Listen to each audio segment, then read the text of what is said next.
second phase, and maybe this time Zipex can prove why he deserves to be in the gold lane. All right, so here's why that conspiracy theory from earlier about the whole schedule and the siding thing is so different. Is because they still have the relatively terms coin flip still. Because look, it's blue side Burn X Flash, but they're on the right side of the stage. So now that being said, let's see if this changes the winds of the group stage. Wait a minute, is this an expansion of the conspiracy theory? Is it not just blue side, but the position they're sitting in on stage to determine it? Possibly. Oh boy, it's gonna be tough, but once again, we are seeing expected bans. Glue, of course, thank goodness, please get rid of him. And also coming in from Burn X Flash, the Chosen as well as the Joy. I have mixed feelings about Joy. I was just thinking, I was connected to you guys here because big guy connection. Big guy connection. And same concept, right? We were actually saying, where does Joy fit, right? And even when Yellow Flash played Joy previously, it didn't work out. So I'm surprised with the ban. Yeah, no, he took a page out of Papa Dop's playbook and put him in the XP lane, which is pretty solid. Again, Joy is a sustainable hero. Put a Retribution on her, very rarely will die. But what does she do with that, right? Compared to heroes that also very rarely die, like Uranus or Esmeralda, a lot of pressure there. So now, I think, I agree. Gideon, you said this maybe a few moments ago. They're going to keep it close to the chest. Nothing too crazy here, because they're both playing with, you know, less than ideal circumstances, right? Falcon already lost her first game. Burn X Flash making their debut here, a lot of pressure on them too. So now with the 1-1 ban, it's very clear that both teams respect the gold lane. Are we going to be expecting here a possible... Could be, because again, I expect Hessa plays a mean Beatrix. He does. And honestly, when I'm looking at the ban so far, the fact that they banned out Joy for the side of Burn X Flash, I'm guessing they want to play a composition very orientated towards CC. I'm not sure if it's split push or team fight. I'm feeling more team fight oriented as Valentina gets banned for the side of Falcon. Let's see what this first pick is going to be. I'm also thinking, you know, if you're going to give C-Cat something here, Farsa has been doing work so far in day one, right? And that could be a possibility, but then you're left with this decision, what do you want to prioritize? And it's going to be a Fanny here, who we've constantly seen banned out for the majority of the day. Absolutely, and teams in Southeast Asia love the Fanny. At least somebody on the team has one-tricked her for a good amount of time to be able to whip it out on the professional stage. Something tells me it's some rite of passage. Just get those cables in. It's like the jungler minimum. Do you play Fanny? Yes? Okay, you're part. All right, let's go to the boot camp. Let's go to the boot camp. Faramis pick up here for Falcon, and I'm guessing they're going to combo this with something from the EXP or something for Roam. I would think they would hold off on the Roam for a little bit here. You want to still have that flexibility of throwing the Faramis into the Roam or maybe into the mid lane. So the Lapu Lapu, I think, generally quite safe here. He has a couple of bad matchups, but at the end of the day, still brings a lot of value in team fights. I think that's why they took out the glue, you know, because that's usually the answer for Lapu Lapu. You see a lot of glue played into that lane. They're going to secure themselves that here. I'm wondering if they trade the Fredrin, right? If we see Burn X Flash take the Fredrin and put it in the XP lane, because that is kind of the old eternal battle, right? With the Uranus Esmeralda fight. Now Fredrin, Lapu Lapu.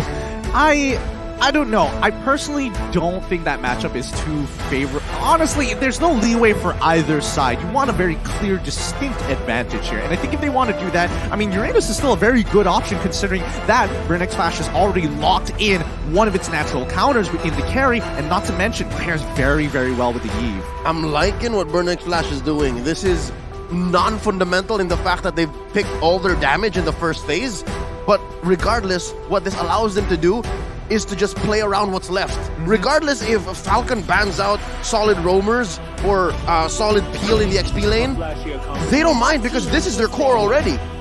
Ooh. This is daring. Yeah. It's dangerous. Yeah. Ling. Perilous. Ooh. Ling versus Fanny. Again, another very classic matchup, but you can expect the Fanny to have a lot more pressure in that early game. I'm surprised they locked in their jungle, especially in the first phase. They banned out, for specifically Falcon, they banned out the Kaja. I was thinking maybe a Kufra, an answer maybe to stop this Fanny, which Burn X Flash just banned. It looks like Falcon doesn't want to play the, I'm going to play this, so I'll ban this role. It's more of, I'll play this, so that you have no choice but to answer me, because they took out one of the last remaining predators of the Ling, the Hilda. That's a good point. Oh, it's getting a bit stressful here because it feels like Falcon might be playing into themselves.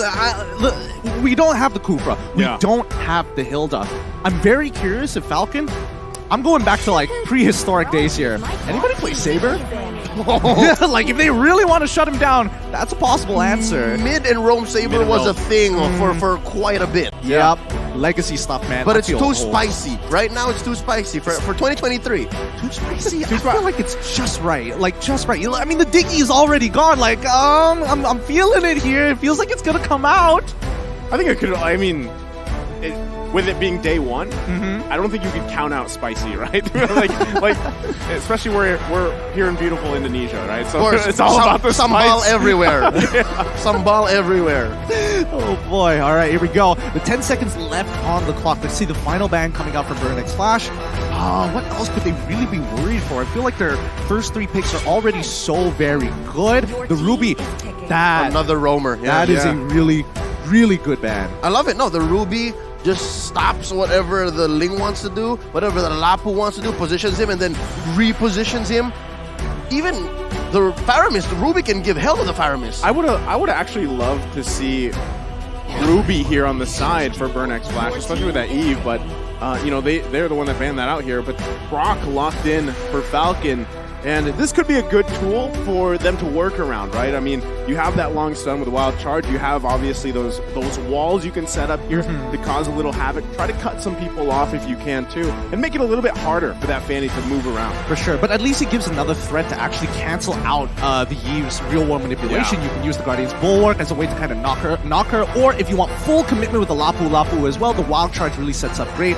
But it also is a bit of a double-edged sword, right? You build up that wall, you still need to hold spells specifically for Fanny. Yeah, no, that's what's happening is Burnex Flash, regardless of what happens with these last 2 picks, are playing with their box. They're the ones who want to poke, and then it's up to Falcon to try to break through with that. And they're going with a... Correct me if I'm wrong, this is a Roam Matilda XP lane Fredrin. Yeah. So eventually ended up with the Fredrin Lapu. The new Eternal Battle. Yeah. New Eternal. I mean, it's Eternal more like Battle a flashy battle. Like it looks like an action movie. Eternal Battle to Electric Boogaloo. Yes, we'll take it. I'm with it. In theaters near you. I hate the fact that I know the reference and it tickles me every time. But I gotta keep my composure here. I gotta be one of the big boys at the table. But with the final pick coming in for the side of Falcon, is there anything that could really save them here? They lock it. The Harith! Gold Lane Harith! Gold Lane Harith! This is going to be very interesting here, and it's going to be a little tough for at least Hessa to farm comfortably. I was just saying, like, when we had the discussions about the meta and everything, like, Gold Lane, yes, you still have your marksmen, they're great options, but I feel like now more than ever, maybe more than ever, you can actually flex a lot of those picks, even the mage picks, in that Gold Lane. And we've even seen in previous tournaments, even like a Ruby Gold Lane, Hellkirk Gold Lane pop up. Not sure if that's going to happen, but even you mentioned a possibility of, hey, what if Hayabusa Gold Lane, right? There's I feel like room for flexibility just in that lane alone. Yep.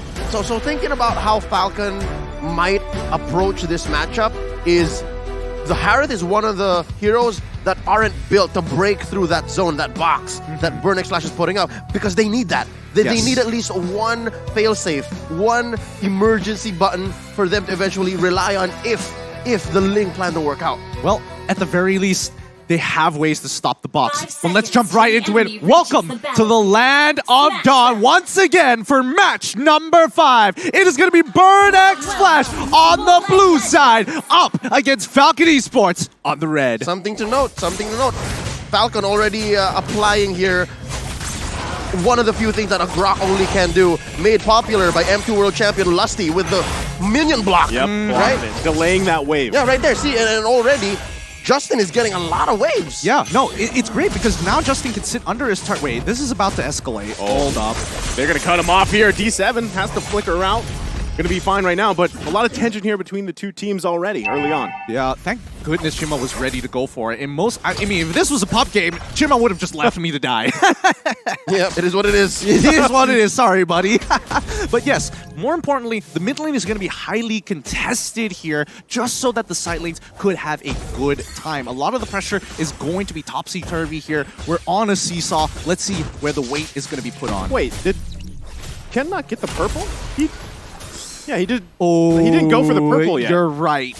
You are right. That's kind of brutal here. Ken doesn't have his purple just yet. He's making his way back to go pick it up here. So He remembered. He remembered. He still's got. I left it in the jungle. Yeah, I left it in the jungle. I'll be back for it later. I did. Yeah. Oh, well placed wall there. Naomi gonna allow Ken to go ahead and get this purple buff, but Chima gonna try to cause a little havoc here. Looks like it was secured though by Ken.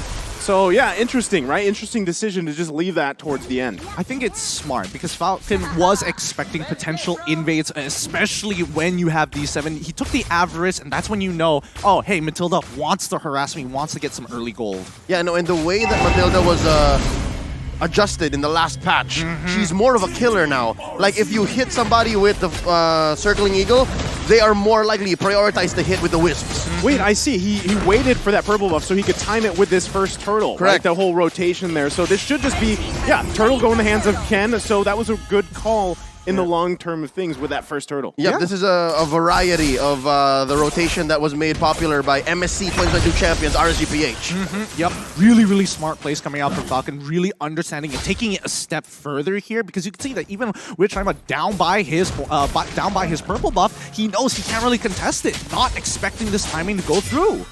And what this is doing for Burn is it's throwing them off. Do you see how Chima could not even think of even going to the turtle anymore? And they can't even, it's not like they even made much of it in the top lane. So this is also, again, in turn, giving Zipek some space. Yeah, super balanced right now. Naomi, he's pretty far out, and I like what he's doing. He is just matching and mirroring what D7 is doing right now, making sure that they know where Burn is going to try and invest some time and effort to maybe get an advantage, maybe get a little bit of a lead. But Falcon understands the longer this game goes, there is a very high chance for them to actually go for a full-on fight. Yeah, I think they have, I mean, especially when you have a Faramis on your side, you're in the hands of Justin. Also running that last worship, the poke there is great, but also the ultimate, right? I mean, that's why you usually pick them. You have that Cult Altar available to you. So team fight-wise, they do have that possible advantage, but still, with no one going down just yet, this is, again, we're not familiar, right, with this. Almost 4 minutes in, there's been no first blood just yet. It's very interesting with the compositions they both drafted as well. Oh, wait. Naomi, though, going to take the shots here. He's going to flicker in. He's going to wild charge in the wrong direction, though. Ken, though, able to grab D7, and they find another one as well as Hessa falls here. Whoa, okay, that was about to be bad. Naomi whiffing the ultimate there, but at least they find a trade back. Not worth it. They lost Hessa in the process. And that was one of the most ideal ways that Falcon can actually initiate. Yes, it was tricky for Naomi, but he knew what he was doing. I'm pretty sure comms would show that he was getting in there in the right time, and it allowed Ken to make a beeline for the backline. And he didn't, I don't even think it was Ken who finished off Hessa. He finished off D7, and this allows another free turtle. So now they're going for it. Circling Eagle going to be popped here. Ken able to secure the turtle, but Zip goes down as Chima able to find the kill. Another wild charge comes forth as D7 falls. Tempest Blade's going to be popped here. Ken looking for Hessa. Can't get the last hit, though, as he falls into the river. And it's I'm your ATM to secure another one. Beautifully played by Burn. Beautifully played. They all had their battle spells ready to go. Those flickers making all the difference here in these small moments, moment-to-moments against Falcon. And here's how that Matilda pick alongside the Eve on C-Cat makes a difference. With this kind of lineup, yes, you're playing with a box. But since it is a Matilda with the Guiding Wind, you're able to relocate. And that's what allowed Burn to win that exchange. Yeah, and now the item power spikes are starting to roll in here, right? C-Cat getting the Ice Queen's wand. He's got a little bit more utility. Even Hessa, he's getting close to that second item. I know for a fact that he already has the Corrosive Scythe. And yes, he's already starting to build up into that Golden Staff, I would assume. Oh, I love it. The Ice Queen wand on the Eve is going to make finding him all the more difficult. First pick up on the Enchantress Talisman on Justin. Yeah, he's going to be able to use Cult Altar even more. Bloodlust Axe first build up on the Yellow Flash. What's going to happen to Naomi? Oh, Naomi's going to be in trouble here. That's what's going to happen as he falls to Chima. Can the team of Falcon back him up? Hessa going to be the focus. Tempest Blade's going to come down. It's Yellow Flash to grab the kill. Can they grab another one? They're slowed in the real world manipulation. They get the flicker out from D7, but I'm your ATM here to zone them out. But Chima still going to go into the backside, focusing on Zip. Can't get him, though, and they disengage for now. it's really interesting when you're looking at the thought process of Burn X Flash. Like, yes, we've already lost the guy, but still, they wanted to get something back. It may not be a kill. They are getting battle spells. Now, Yellow Flash can't go for these big flashy plays flickering into the middle of the fight. And more importantly, Zipex is actually having a pretty good time against Hessa. The Calamity Reaper just being more valuable in comparison to a Corrosive Scythe at this stage of the game. Now you're going to think, what happens if this continues for the next 5 minutes, right? So far, Falcon has scored 100% of the turtles, and the only clapbacks that Burn have are when Falcon has no battle spells or when the ults come up wrong off of Falcon. So it's a matter of timing. If this happens for the next 5 minutes all the more, Hess is going to have a hard time. Yeah, this one goes in the hands of Ken again. A clean sweep on the turtles, and it's Chima that falls to Yellow Flash. Seacat, though, with the box of death. Oh! Can't get a kill. It's Hessa, though, that finds Zip. Can they turn it around? They're going to focus on Justin as he has to flicker out, but he's not going to be able to get away as Hessa grabs another one. And D7 and CC Cat are on the hunt for Yellow Flash, going to the hands of C-Cat. Oh boy, that's unfortunate there. But again, we are now starting to see why people are like, hey, Hessa, he's just gonna carry. Don't worry, he's got it. Because Falcon had a really good opportunity to turn, but Matilda ready to pull him out just in case. So here's one of those moments wherein, yes, Falcon got the turtle, but as long as you can protect Hessa, as long as Burn gets a winning trade, the next 5 minutes are going to look better for the Khmer. Yo, I thought Castle Crest was about to click right there. It was about to look bad, but I can see the confidence in Leo's eyes. His team has got him covered. The question is, when do we expect Zipex to actually come online?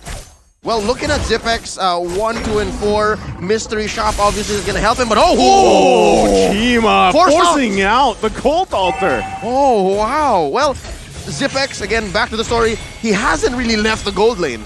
He's been here for the better part of the last, what, 6-7 minutes? He rotated in mid, and another look at that team fight, right?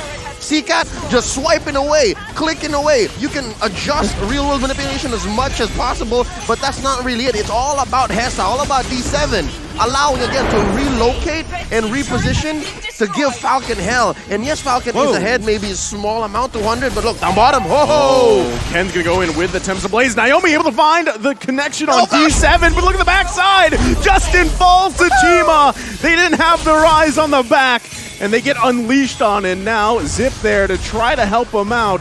But I think this is going to disengage for now. Hessa apparently died earlier in the fight, so it's still a 1-for-2 trade, and in the end of the day, Burn is still going to have a slight, very slight net profit here. However, mid-turret under fire. Oh, Naomi's going to be in trouble here. Chima on the hunt with the high-end dry. Can't get the kill, though. Ooh. So it's Falcon that's still able to hold on to that tier 1 in the mid lane. Oh, thank goodness. That mid-tier 1 is so very important here because once that mid-tier 1 is gone, purple buff might be up for contention for Burn. Oh, be fighting for this Lord here. Yellow Flash going to be a little bit too late to the party. Chima able to secure it. Ken from the back looking for C-Cat. That's going to be the focus there, but it's Yellow Flash that falls here.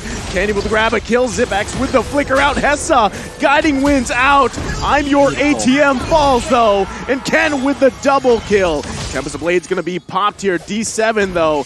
They're bouncing between the tier 1. Purple buff going to be up here. Ken's got to be careful. Naomi, the battle for the purple buff. Chima able to escape. No, sir. He can't as he falls there in the tier 2. You could see the Falcon fans just jump for a moment thinking that, yes, they stole it. Wait, they did it, but they got the kill, and that's when you expect the jump. So once again, Falcon now actually having a very clear advantage against Burn. It may be very small for now, but this could really start the snowball for Falcon, which we've been waiting for 10 minutes into the game. No Lord, whatever. You don't have a team to protect it. We'll cut down these Lord-empowered minions and continue on chugging forward. Burn's not going to make the most of this Lord. Again, it's a free defense, 2K ahead. I would expect that in a fight that happens much like the last one that transpired, right? If it's scrappy, a lineup like Burn is actually more favored. But given how Falcon is so good at positioning and finding angles, Ken coming in just the last minute, Zipex as well holding down that ult before he unleashes it. It's so perfect, and that's what's leading Falcon here so far to get this small lead. Again, 13-11. Lord went over to Burn, but it's Falcon who's winning more fights. I'm very curious about the item build so far. I just saw Hessa purchase the winds of nature. I'm not entirely sure whether he has the golden staff already or whether he's delaying it. We'll find out in a little bit as this fight might just break out. No, they're going to just back off. Regardless, it's more important that he picks up the wind of nature before anything else at this point, because Ken is so good at finding him. It's mostly for Ken, almost just for Ken. Yeah, there's still, I mean, a lot of back and forth. You're on your A team, going to get the taunt off. Has to be careful how they go about this. Zip, though, with the Zaman Force right into the wind of... Okay, they're going to be fine, actually, as they back off from that real-world manipulation. The Tempest of Blades popped as well. That's so many ultimates expended here by both teams.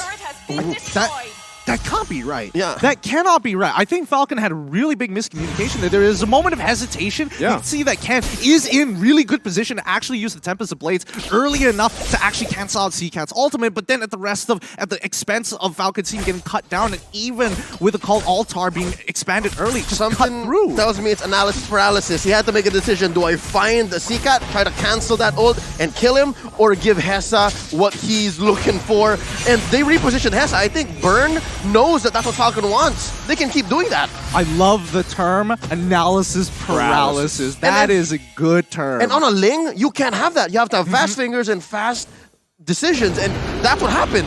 Yeah, that would be ideal, but without the purple buff, it can be a bit tough here. Now, the Lord is spawned, it's already empowered at the same time. Yellow Flash actually picking up an Oracle for himself to try to protect it, but look at the side lanes, it's really starting to even up. And you got to say, too, I mean, Ken has done a much better job this game than the previous one, and I feel like, you know, even on the same hero, and they're both junglers just hanging down on the bottom side, trying to handle those waves while they can. The rest of the team, though, pretty much working around this Lord. Again, they have the tools they need for it. Do they have eyes on Naomi? Because look, Naomi can just ruin Burn here. He's going to the backside, goes in with the conceal, looking for that wild charge, goes in with the flicker. They find Hessa. The Tempest of Blade is going to be popped. That's the wind of nature popped. It's CCat that falls under the tier 2. Another flicker going to come out here. The guiding one, Chima from the backside, decides not to go in. It's only CCat that falls, but it's going to be a purple buff as well, taken from Falcon. Really beautifully done coming in from Falcon to get the cancel, but now Burn looking for trades. Oh, Chima win in, but not able to grab it. Quite low here for Falcon, but they might give it a go as Ken's working on the Lord. Circling Eagle to come out, but that is Zip. Able to punish D7. Lord secured as well. Naomi still standing for a little bit longer. Finally going to fall here, but it's a 3-for-1 trade for now. Lord secured by Falcon. They had to cut their losses there. They had to. I mean, even Chima, he goes and tries to steal his own purple buff away, doesn't get it. That's where you call it quits. The Lord is coming, and you cannot afford to have members down while this push is happening. It just means that Falcon are pretty much going to get all the outer tier turrets. It's a miserable spot to be here where it's your own purple and you have to steal it. So that was a clear win for Falcon, and right now, the best that Burn can do is hope and pray. Defend within your own base. Oh, they get the real-world manipulation down here. They're just going to disengage for now. So far, I mean, Falcon just happy with a couple objectives that they grabbed for themselves with that Lord. I feel like they could get a little bit more here, but I think it's safer for Falcon not to press the advantage here for now. They're still poking away here. Zip. No, they wouldn't, right? I mean, they got another way of coming. Yeah, they're taking it slow, taking it chill. They're going to grab this turret as they work on the inhibitor one. They have all the ultimates they need. Turret goes down on the top side. Yellow Flash quite low. He's too slow, though. As CCat able to grab a kill. Chima goes in. Immortality going to be popped here. The follow-up, though, as Zip grabs the kill. He's on a killing spree at this point. It looks like Bird X Flash still on the hunt here. They know they want to protect this purple buff, but without Chima, what's the point? No. CCat, though, Naomi getting poked down, still has immortality. D7 to back off for now. It's Ken that grabbed it. And another buff stolen away from Chima. I get it. The decision for Burn to overextend was just a response to Falcon saying there's no more real-world manipulation. There's very little here to punish us. Yes, they got the kill on Yellow Flash, but Chima went down. Again, very clearly, Naomi helped there. Great use of the Guardian's Barrier. Let's not forget, if you look at the items so far, Zipek's at full build already. We look at Carrie, she's getting very, very close, but her main core items have been completed. Now, coming down to the tanks here. We're noticing immediately, hey, D7, he's not going for full damage. He needs to make sure he stays alive so he can be the extending arm for Burnix Flash to press an advantage or to pull away. Not just, they're using D7 as vision. They need to be able to tell where at least Naomi or Ken is, one or the other. If you don't see both coming, that's lethal. The Falcon is going to land. I repeat, the Falcon is going to land. Falcon incoming. Falcon incoming. 30 seconds on the clock, though, for the upcoming Lord. This is going to be a really big objective because now the gold lead generally doesn't matter too much, but Falcon just have one extra situational item. I think the other, not only that, but Falcon also, so far throughout this game, has done a very good job at utilizing Naomi with the conceal, that wild charge, right? And the misplacement that he's, actually the displacement that he's doing for Burnix Flash with that Guardian Barrier. I think those are two key things that's happening here. And now that this next Lord is up, this is going to be crucial for Burnix Flash to do their best to get into an objective-based fight for them, but they're going to lose another purple buff here from Chima. It's difficult. On the contrary, I'd like to say that items still matter at this point because even Hessa, a perfectly built carry in the late game, would let go of the boots. You could save that for something else to save your hide and then get more damage output in. That is a good point. Yes. No boots carry. No boots carry. Now, with the upcoming Lord here, this is going to be a really big objective. But with no purple buff on Chima, are they even going to try? Well, I mean, it's the 4-on-4 right now, right? Both junglers kind of just hanging out. Do they see Naomi? Yeah, Ken's going to be fine, though. They're still working on it. I'm your ATM. Going to have to be careful. Real-world manipulation going to come down. Colt Alter there, too. D7, Immortality going to be popped. Naomi, though, Hessa was trying to do his best to zone him out. They got to deal with Hessa as well. They're still bobbing and weaving. Ken, though! He's going to fall from C-Cat. Huge mistake here. Now Falcon on the retreat, as the Lord might just go in the hands of Burnix Flash. Zip X, though. No one there to contest this one. It's looking rough for Falcon as this Lord continues to be whittled down here by Burnix Flash. Another flicker going to go out. Yellow Flash falls, though. I'm your ATM with another pickup. And just like that, Burnix Flash back in this game. Highway robbery. I'm calling highway robbery. That was clearly Falcon's Lord.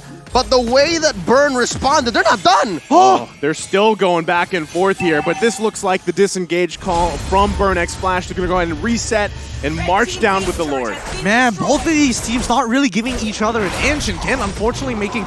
Well, I can't even blame him. It's not really that his fault. It's C-Cat's great timing on the resurrect. As soon as the immortality pops, it's just boom. Analysis paralysis, part 2 electric boogaloo. Again, it's that same situation, right? So what do? Do I stop the Eve? Do I find where Hessa is? Because Naomi already pulled the ult. He already did the flicker wild charge, right? Yeah. So what do I do next? Well, right now, it has to be defense right now. C-Cat is pulling this for the team. The box is deadly, and Falcon have to respect it, or at least stop it as early as possible. Well, right now, they're going to lose their tier 2 here. Now it's Falcon on the defense. Ken with Tempest of Blades. There's a follow-up there. Chima just barely, as Ken's able to survive here. It's Falcon fighting for their lives. I'm your ATM. I'm going to get pulled a little bit, but quite tanky now on this Fredrin as another turret falls here. Falcon has to defend their base. They've already lost the bottom side. They could possibly lose the top one as well. Naomi goes in with the wild charge.